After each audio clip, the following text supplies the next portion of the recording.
Let's continue our special coverage on Myanmar. Now, that country's rural population makes up more than 2/3 of the total, much higher than the world average. Many are farmers who have suffered from the years of sanctions. But amid growing foreign investment, the government now plans to put more tools into farmers' hands to improve the country's economic future. Rowie Ruttenberg reports. This used to be called the Rice Bowl of Asia, a richness in the soil that brought a richness to its people. But now the majority of farmers in Myanmar, many of them living in remote rural areas, are poor. People like 27-year-old Kyatu, who's been working his family's land since he was a teen. Our main difficulty is drought. If there's no rain, we can't do anything.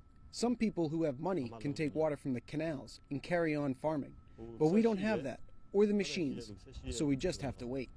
The government is also trying to both boost productions and boost sales.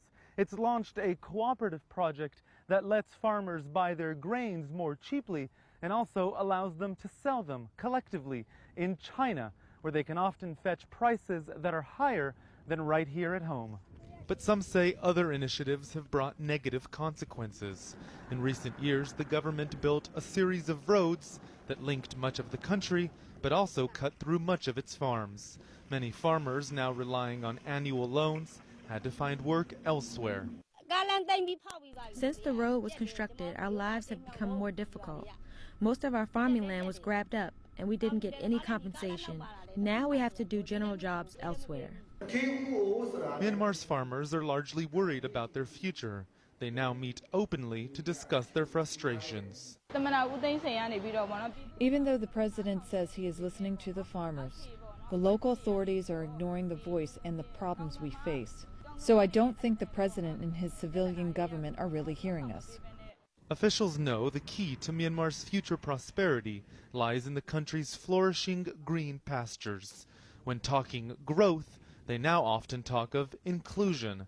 The problem they face is pulling newfound interest and investment in the country away from the cities and to the farms and farmers, where many argue it's most desperately needed.